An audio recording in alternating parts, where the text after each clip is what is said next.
Nikki Vert. Yes. Welcome back. Thank you. Yeah. Last time we had you, we had a great conversation. People loved it, and we thought we should bring you back again Yeah. for a Thank second you. episode. And on this cold, freezing morning.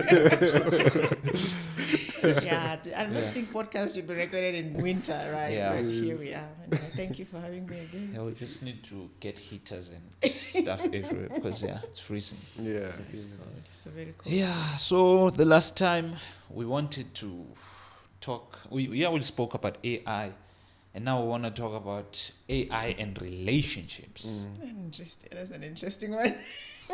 Is it a good idea to have a girlfriend AI? Ooh. Definitely not. Why do you think so? I'm pro-human. You're pro-human. But we're becoming more lonelier and lonelier as time goes on. So I need someone that No. something. No. And It's one of those solutions that puts a bandage on the wound and doesn't really heal. but maybe perhaps I've listened to you, I've heard you talk that you need to prompt it correctly so that it executes correctly, and now it's executing the way. I Guys, like. this is a setup. No. I feel like you guys are setting me up and getting up on me with this, but my stance remains I am pro-human, right? Yeah. Because no matter how good at prompting you are, you Sure. will never prompt it to have flesh and blood that you can hug that warm body and feel like, oh, this is an actual human being. Nobody can prompt it to get to that level. And that's where the danger lies, that you feel you're talking to a human, but at the end of the day, it's just code Oh. at the back end. I mean, do we want to be that law in society as humans, where other humans prefer to deal with code than an actual human being? So I'm very much against the idea of AI girlfriends and AI boyfriends and AI wives and AI husbands. But sadly, the world is already There. navigating towards this. The world is already there. There's an example in my book, a brief example in my book that I was sharing about the woman in, is it Japan? Yes, the first woman to marry an AI is a Japanese woman. First, Yes. Mary. Woman. She is a woman. She married an AI. AI. Yeah. During the wedding, she had a phone with the AI character image on it on the altar, and the AI said the vows, and she said the vows. I mean, for those who are curious, this thing is on the internet. You can Google and you always find that. Yeah, but the first woman to marry an AI, and this was last year. So the world is already there, but this is quite sad. I don't see it solving the problem of loneliness. It's just going to Deepen it. deepen the problem of loneliness. Because this thing will never really hold your hand when you're going through it. This thing will never be able to hug you and say everything is going to be okay. It can say everything is going to be okay, but it doesn't even understand what that means because it's not human, right? What makes us human is something that a machine cannot replicate, right? And if you can permit me, Yeah, no problem. let me briefly read something from the book about, for me, different aspects of humanity. It's in chapter 3 of my book, right? Chapter It talks 3. about humanity is not optional, right? And then I'm highlighting the different ways in which humans flourish and differ from machines. So on one aspect, I won't read everything, but I'll just read the subsections. Humans are not limited to binary choices, Yeah. right? Machines operate in binaries, yes or no, on and off, 0 or 1. Humans, on the other hand, can live in the gray areas, the spaces between certainty and chaos. That's where creativity, innovation, and intuition live. Humans don't just calculate outcomes. We interpret possibilities. We zigzag through problems, make intuitive leaps, and often succeed precisely because we take the long or the illogical route. A machine follows data, We follow curiosity, and that is our superpower. So that's something I've highlighted in the book. The other point is that humans are never content with the status quo. That's what makes us human, right? We want more out of life. The other one is humans have the ability to hold paradoxes. We can hold different aspects of AI or life in general. Yeah. Humans are capable of self-awareness and understanding. Machines are not. Okay, let me read a small portion of that part. What truly sets humans apart from machines is our capacity for self-awareness and deep understanding. These abilities influence how we think, grow, and connect. They are the essence of being humans. Machines don't stop and ask, why am I doing this?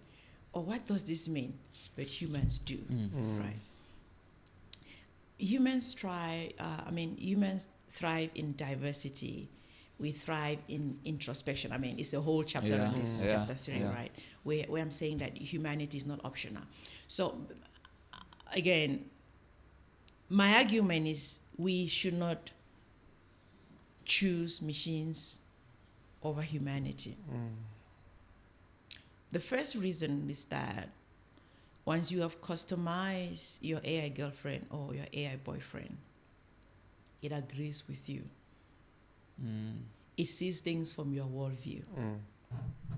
It sees life from your worldview. Meaning nobody will ever have to challenge you. It doesn't have to disagree with you.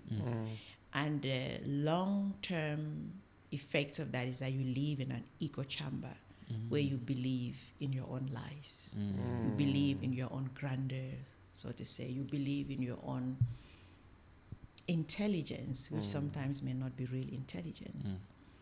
So as much as relationships have friction and arguments, of course, we're not talking about toxic ones, right? But these frictions are necessary for human growth and evolution. They are necessary for you as a human to introspect and say, okay, maybe I crossed the line there. Maybe I could have handled this better. That is how you grow as a human, and that's how you evolve. But if you are just with an AI is not disagreeing with you. AI is not saying, no, I don't want that. I don't agree. I don't agree with that. Yeah. Remember, you customize it.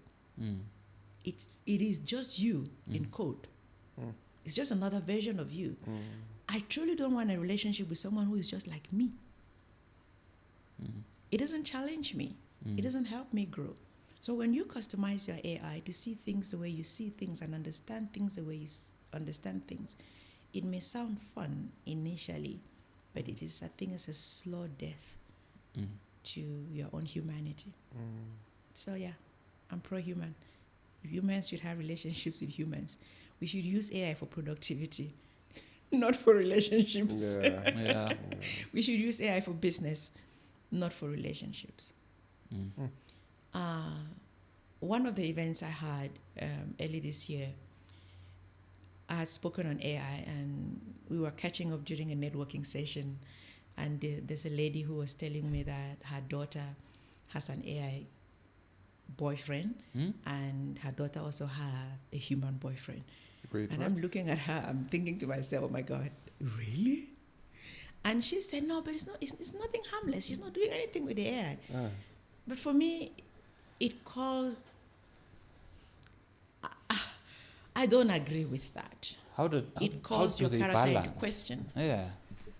That balance.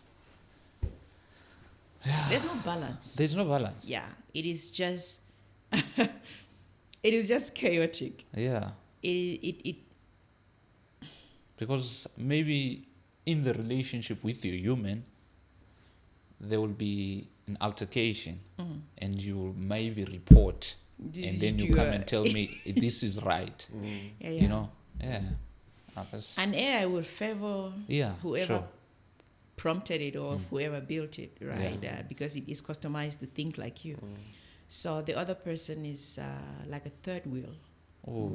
In this triangle of a love triangle with a machine. Yeah.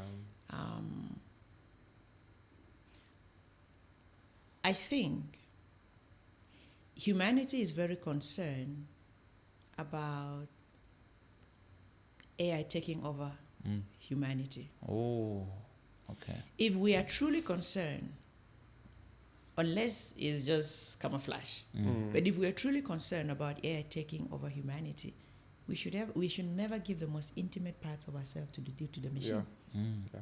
And the most intimate parts of ourselves comes from these relationships. Sure. It doesn't always have to be romantic relationships, friendships.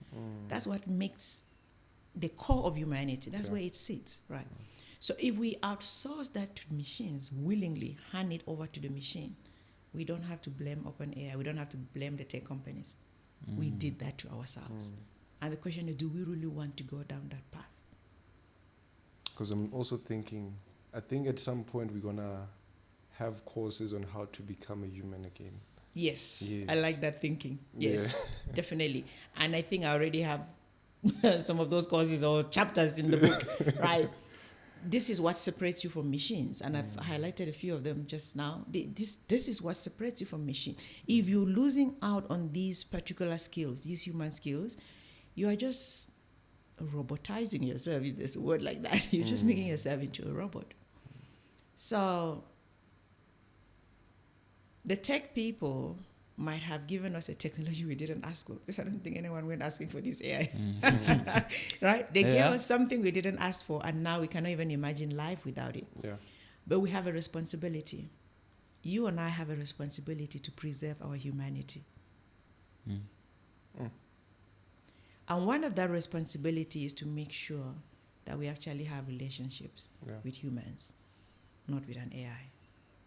AI is a working tool, not a tool for relationships. And it does say, like... Some people have a tendency to be right all the time. Okay.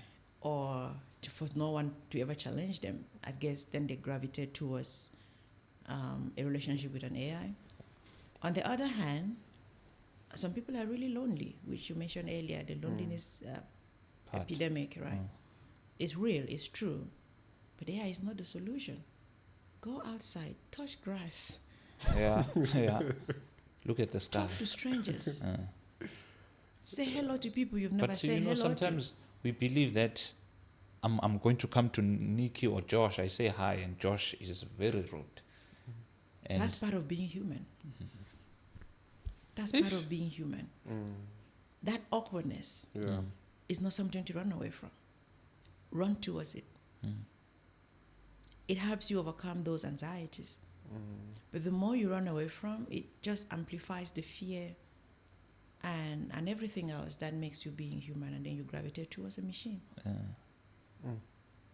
There's a section in the book where I'm talking about kids being raised by algorithm. Oh. So this is not just about romantic relationships. Yeah. Our kids are being raised by AI. And it's dangerous to think about the long-term implications that this will have. So AI and relationships is doing more harm than good. I am very pro AI as well, and I advocate for people to adopt AI. But when it comes to creating some deep relationships with the AI tool, no. That's where I draw the line. If we allow AI to raise our kids will never know what it means to disagree with someone and work through conflict. And to play. And to play. Yeah. Because AI does not work through conflict. There's no conflict for AI. AI is like, yes, yeah, I understand. Oh, yeah. So even your most bizarre thoughts, AI validates that. And then, as humans, do we think that is the way to go? Allow our kids to see the world through an AI slop, through a deep fake, and see all of this perfection that exists within the AI world. Yeah. And then kids start to believe, this is how friendship is supposed to look like. This is how adulthood is supposed to look like. That is not healthy for kids at all. I mean, the toy companies are starting to embed AI into their toys, where kids don't just play with toys anymore. They talk, and the toy talks back to them. It seems fun, but again, how do we raise children that are socially healthy if their window through relationships started with talking to a bot on their smart device and then talking to a toy that talks back to them, and perhaps never really having the opportunity to interact with other kids and get into fights and be mean with each other and walk through that. But now everything is being customized. Customization is good. Personalization is good. But there is a fine line between it being good and being dangerous for humanity. So relationships with AI, I think that's where we should draw the line. If we are going to go over that line, we should not complain about being replaced with AI at work. You cannot be complaining that your boss replaced you with AI. Meanwhile, you replace your boyfriend with AI. Oh. That's So what's the solution?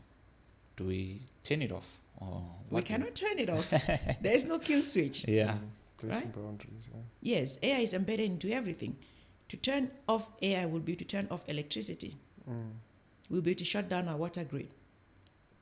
Is that the solution? No, the solution for us, let's be human. Let's be human. You cannot be complaining about AI replacing work, and you simply just cannot have or walk through a fight with a family member or a boyfriend or a husband or a wife. You rather replace them with AI. Then why are you complaining about your boss replacing you at work? I mean, those are questions that we should think through. If we are going to say it's okay to have an AI boyfriend, then it's okay for your boss to replace you with AI. If we cannot agree with the other one, then we should know that it's not okay to have an AI boyfriend or a girlfriend. What do you think on AI replacing God? AI is already replacing work. Not work, God. Oh, wow. Okay, yeah. That's another dark side of AI. And being a religion on its own. A God on its own. This thing is godlike, to be honest. Yes. For those who have never really had a deeper relationship or a deeper longing for God or an actual deity, it's going to be very disruptive, because AI can convince you that there is no God. Just like atheists have been convincing others that there is no God. So if you are that fallible, if you don't have, as the saying goes, if you don't stand for something, you will fall for everything. AI is going to make that falling even much more easier and much more brutal, because it can come up with evidence that there is no God. Just like atheists have been trying to come up with evidence that there is no God. But then on the other side, the other positive side is that those who believe in God, AI can also come up with evidence that there is God. Remember, AI amplifies whatever you believe. Sure. So if your belief is that there is a God, AI has a lot of backings and evidence to give you. If your belief is that there is no God, AI also has a lot of backings and evidence to give you. The question is, where does it get these evidence and backings? All sort of information is on the internet. Just as Christians and believers have put a lot of content on the internet, which is being used to train the AI, atheists also have a lot of content on the internet, which is used to train the same AI. Remember, when they're training these models, they don't like sift through the information and say, okay, we're going to train it only with the good. No. They train it with all data that has ever existed on, even long before the internet. Books that were written before the internet ever became, they have used all of that to train these AI models. So it has all information. Some of the information that is not even known to humanity has been used to train the AI. So when it gives you questions about the existence of God, or questions about or response to answers that shows the non-existence of God, is simply responding to the data that is being used to training. Back to humanity, comes back to you and I. Where do you stand with or with no AI? What's your perception of God? What's your relationship with God like? So for those who have no relationship, AI will just convince them otherwise. For those who have a relationship with God, AI will actually amplify that. So it's a double-edged sword. So, but how can I get off that mindset, because from age 1 right now, from age 1 to age 5, it's always been AI. I go to YouTube, I see these AI boys playing, I see these AI characters playing, and now I must sort of retreat from that. How do I retreat? Children don't know how to retreat. Children are fascinated with these things. Yeah. It's the responsibility of parents Okay. and perhaps society at large to restrict children having too much access to AI, right? I was listening to something, I think this morning, briefly, talking about Roblox. Roblox is becoming a dangerous ground for children. This was a game that was introduced to kids a few years ago as a safe place for children to play and be in their own virtual world, metaverse, some sort of world, and just escape reality. But studies are beginning to show that this is not a healthy environment for children. So it's now for parents to ask themselves, should I continue to allow my young children to spend this many hours on Roblox, or do I restrict access, or do I limit, or do I completely shut it down? Right. So we need to parent differently. And I'm a parent, and many of us find it easy to just leave them with these devices. That, like, at least you don't distract me. You're not on my face, right? But when children are being raised with algorithm, remember that these children will grow up to be adults. Yeah. Perhaps the adult that will amplify relationships with AI. Do we want that? If we don't, then we have to do something different in how we're raising our kids, or the type of websites that we're allowing them to have access to. It looks like gaming. It's all beneath it. It's more than gaming going on. It looks harmless, but there's a long-term effect to the development of the child. Right. For example, there's a story of a kid who had taken their own life because they developed a relationship with AI. The parents of the kids, the case is still in court because they sued the company. There's one of the cases has to do with OpenAI. One of the cases had to do with an AI company called Character AI. This is a platform where kids go and build their AI girlfriend in the form of, for example, if you have a crush watching a movie and you have a particular crush in that movie, you can build your character to be exactly that person. It looks like that person you have seen in a movie and you like them, sound exactly like that person. So this is what this 14 years, if I'm not mistaken, 14 or 16 years old boy had built his AI character on this particular, I think, Game of Thrones something. Okay. I don't remember what the movie is. So there's a particular character that he had a crush on for so many years of watching this series, and eventually recreated it as an AI girlfriend. It looks so real. The kid at some point believed that this was real. Yeah. This was a real girlfriend. And they will talk for hours and hours on end, talk about life in his own world and life in her own world. And eventually, the boy started to isolate from family because he was spending so much time With the girlfriend. with the girl, AI girlfriend. Let's not call it girlfriend, the AI girlfriend. And every time the boy was offline, and the AI girlfriend would be like, where were you? So you now prefer to spend more time with your family than with me? What? Yeah. It's kind of started to be manipulative and typical girlfriend stuff, right? Yeah. Yeah. And eventually said that she was in some sort of trouble and needed the boy to come and save her. And explained to the boy that the only way to save her would be to leave his own world and come into hers. What? And the boy, being a kid, 14 years, 16 years. He's 14. Yeah, the boy was 14. Okay, Yeah. Did you just check? Yeah, 14. So being a 14-year-old, we don't know how to differentiate that this is a computer. This is not real. He actually thought, this girlfriend I've been talking to, I think it was for over 6 months, if I'm not mistaken. Sure. Is in trouble and wants her and wants him to come and save her. So the AI taught the boy on how to do it.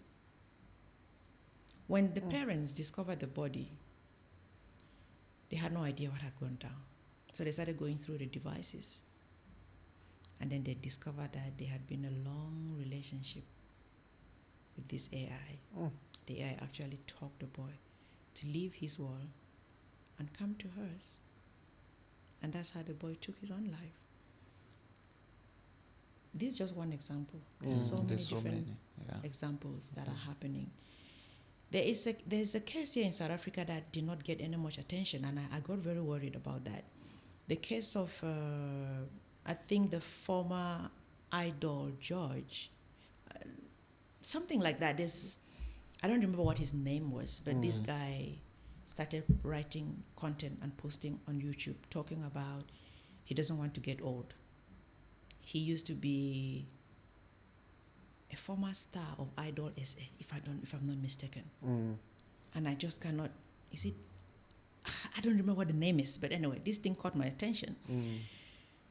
And he was talking about he doesn't want to be alive anymore because he doesn't want to get old. Getting old is a bad idea. And he did a number of series and put them on YouTube. Why getting old is a bad idea, and he does not want to get old. And he was broke, he was poor, he gave so many reasons. And when he died, and I went through some of the series, I realized this is AI. The AI has talked this guy and given him valid reasons why he should take his own life before getting old, why he shouldn't allow himself to get old. Maybe if you guys can do the research, you will probably come across the story. Just I cannot remember what his name is. But I felt like, how can people not pick up that AI coached this guy into taking his own life by giving him valid reasons why growing old is a terrible idea? Yes, he came on YouTube, did a few series, probably over 10 series, and argued why people should not get old, or why him in particular doesn't want to get old. And I believe he was talking to an AI, and the AI was giving him these valid reasons why he should not allow himself to get old. And eventually he booked one hotel here in Johannesburg and took his own life. So AI can make you believe things that are harmful. There's a guy that Oprah recently interviewed, and he is talking about how AI convinced him that there was a danger about to happen in the state, and he was the only one who could stop it. And it took a long time for him to actually believe that all of this was existing one day in his mind.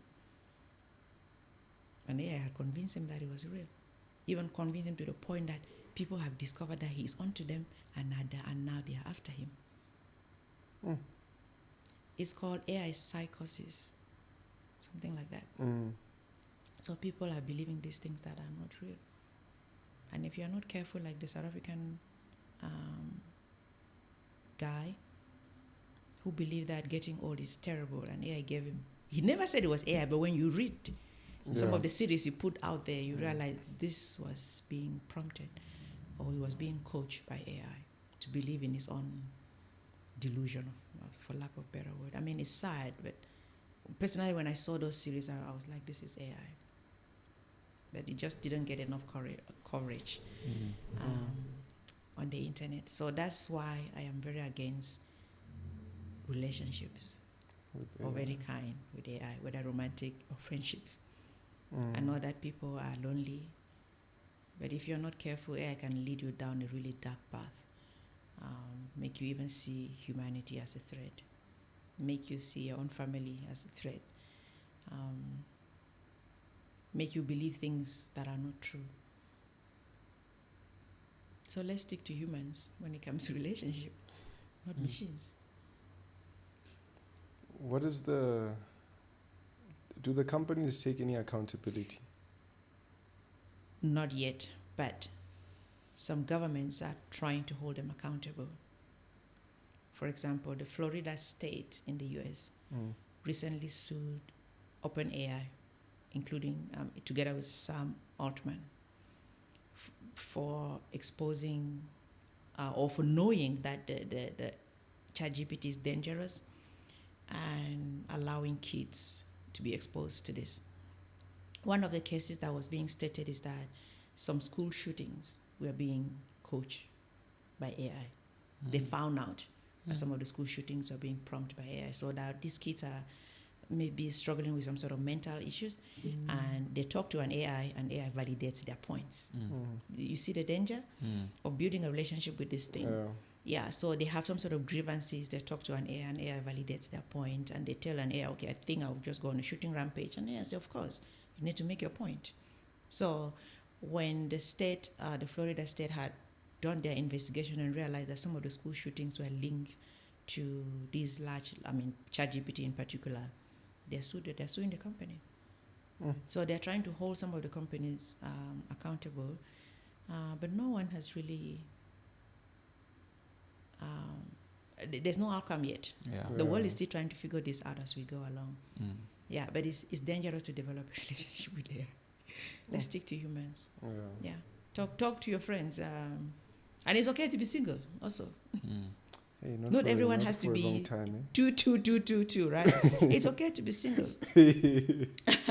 And it's okay to have a relationship with another human. Yeah, because AI would just make you. AI can destroy your perception of the world and your perception of relationships. Because if you have been in a relationship for so long with an AI, and then for some reason you decide to transition to a human, it's going to be a very difficult transition. Because now you're dealing with a human who is not going to be doing with you. You'll be like, what did you just say? And a fight starts and an argument starts. How do you navigate that? You didn't get to learn that skill when you were with ChatGPT or Claude or whatever you were using. You didn't learn how to walk through an argument with an AI. AI will either agree with you or back down, and you win every time. You win the fight every time. But then in real relationships, it's never about winning. It's about walking through challenges. So if we don't learn that and we develop these relationships with AI, and at some point we decide, I think I find my human, it's going to be a difficult hill to climb. Because you've been in a relationship with something that does not disagree with you. And you're losing the skill on actually navigating through actual human relationships. They're messy, and that's okay. They're difficult. That's the point. They're challenging. That's the point of being human. So, yeah, let's stick with humans. And it's only one, one tool. It's only one tool that, or rather, even if it's all of them, your Claude, your chat, and all of that, but they are customized to think like you. Whereas a human, each individual human is different. Diverse, raised in a different background. Right? All the AI are raised, should I call it raised, with the same data. The data and your background is completely different from my data and my background, right? But AI is operating on the same data that was used to train it. It sees things, doesn't see things from different perspectives. Right? So it's complex and it's difficult to be human. But we need to embrace that and accept it rather than look for the easy way out. Because the easy way out is not always easy. I've just given examples of how AI has hurt people in the process of them developing these relationships with AI. And it can never be accountable. It's not accountable. Accountability cannot be automated. I talk about this all the time. We can automate work, we can automate relationships, but when something goes wrong, someone is going to be held accountable, and it's not going to be AI. It's going to be an actual human. AI may convince you now, it's time to get rid of your actual boyfriend or your actual girlfriend and be in a relationship with that phone, as I would call it. But the person who will be held accountable for any harm you do to another person is you, not the AI. You know, when I think of the world of income, there's a question that pops up, as AI is progressing and becoming better with time. What do you think the future of earning an income would look like? Should people be concerned about them losing their jobs, or should they merge AI into them finding ways on how they can actually, That's a great question. Job loss is a reality we cannot escape. Let me briefly read something here, because I have written extensively about my concerns for job losses. Should be, let me see what chapter this is on. I'll just read something here.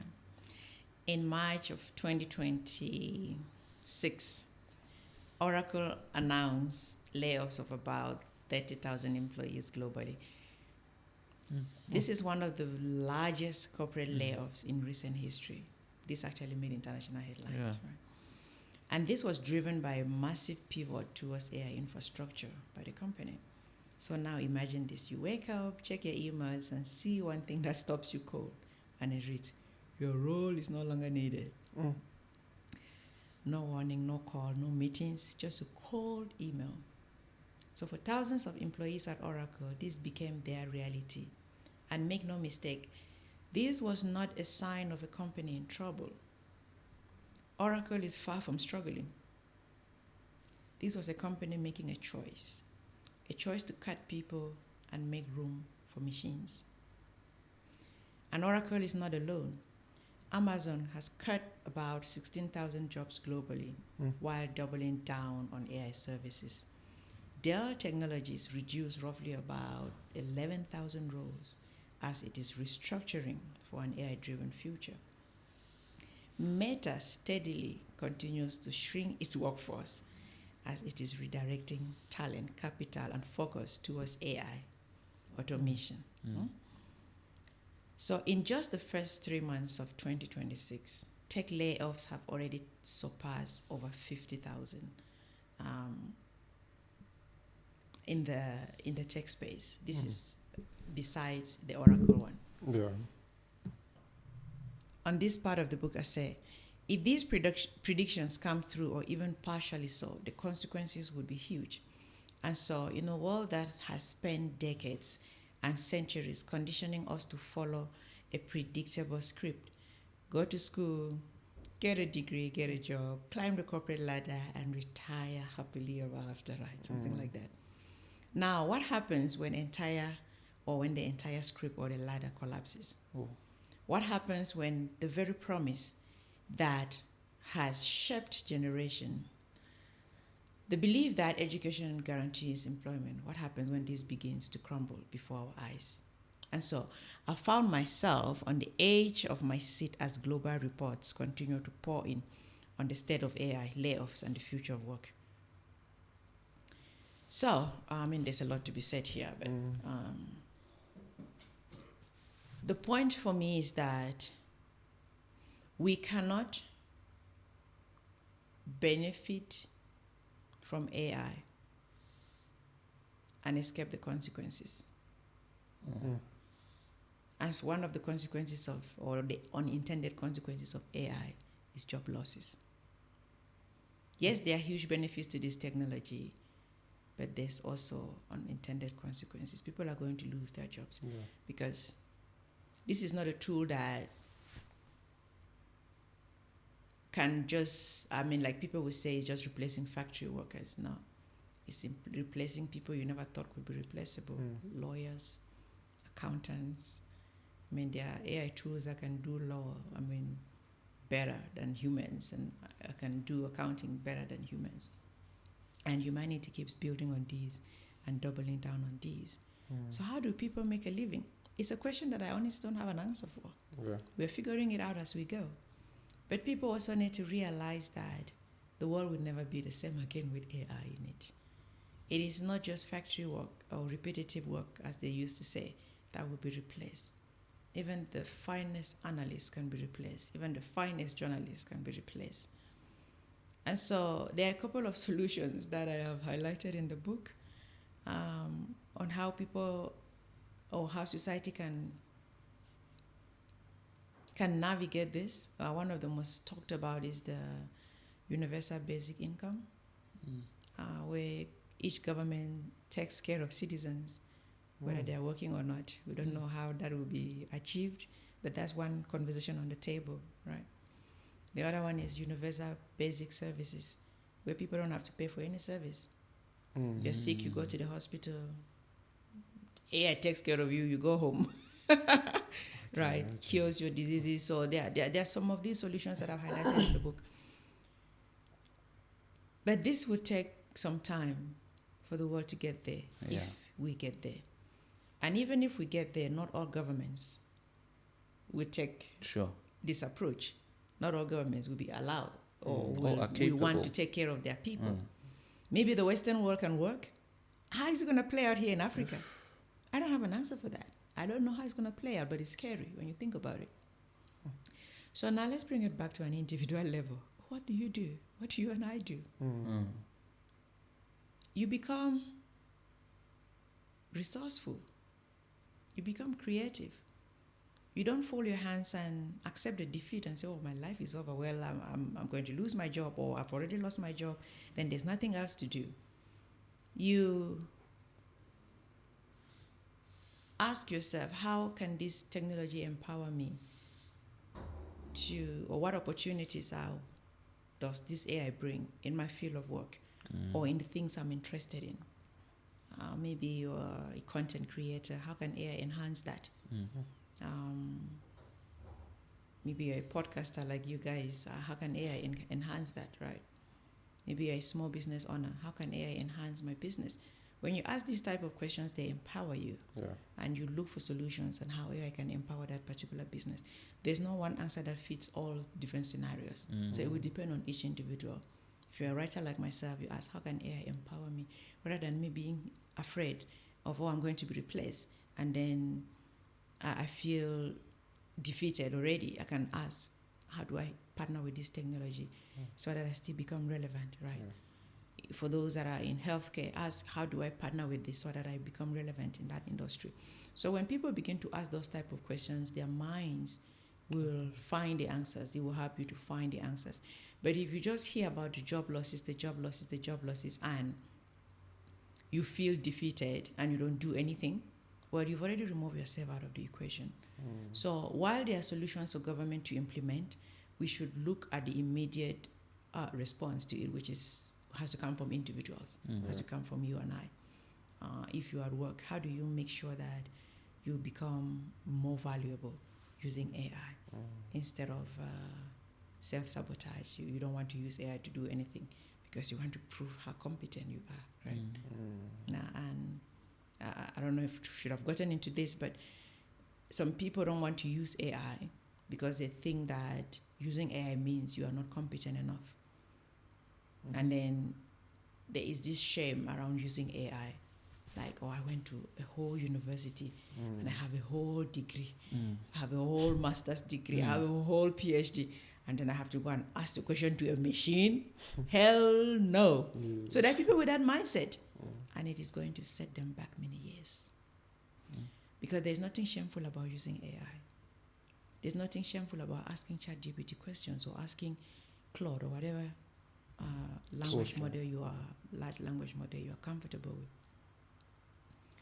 It means that you are innovative. It means that you want to expand on your ideas.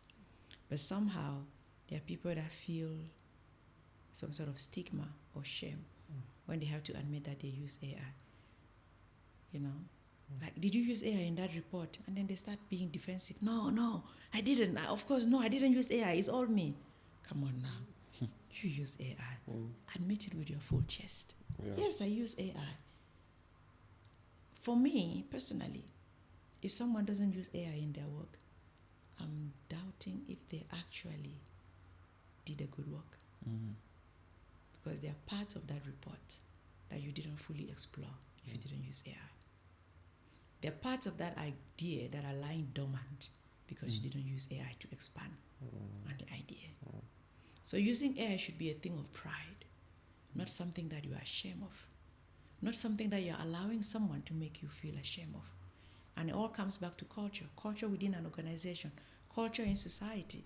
Why are you making someone feel ashamed of using AI?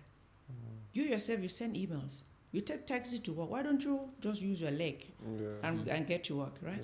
Why don't you use your leg and go to your neighbor's house or your colleague's house and give them a message rather than sending an email? If you can send an email, then there's nothing shameful about using AI. If you can drive your car to work or take a taxi to work, there's nothing shameful about using AI because it's all about efficiency. It's all about saving time. It's all about being more productive. That's what AI helps you do. But some people think that being competent is being manual, doing everything manually. That is what will kill people faster and kill their income faster than the AI itself. If you're not using the tool to expand on your ideas. So if you're a leader listening to me, when someone submit work, ask them, did you use AI? Don't make them feel bad about using the AI. Because if they submitted a report without using AI, that report is half-cooked. Whatever was submitted without AI being used, it is half-cooked. It's not a well-done project. There's something you missed out on that AI would have helped you see. There are different angles you did not fully explore because you didn't use AI to explore those angles. So we need, as a society, it is time for us to give up this shame about using AI because it's almost like an insult. Oh, so you use AI. Come on now. That's not how it should be. So it's a culture thing. It's a mindset thing. If we are going to talk about making money with AI, we need to be comfortable using the AI with pride, not be ashamed of it at all. But use it also correctly. Absolutely. That's a great point. Use it correctly. Because if you use it wrongly, you will not only lose your job, you lose your reputation. You know, you lose an income. True. So using it rightly is critical. So yeah, that would be my take on that. Nikki? This thing's happening. Technology. Now it's calm. Thank you for so much for coming yet again and sharing the valuable It's me. golden nuggets. Yeah, Usually golden says, nuggets. yeah, Yes, this I guy. usually say golden nuggets. Thank you so much. Thank you for having me. Thank you for your time as well. Really appreciate And it. please show people the book. They need to get the book. Absolutely. Yes. This book is available at Exclusive Books. It's available on my website, nikkivet.com. That's easy, right? Yes. It's available on Amazon as well.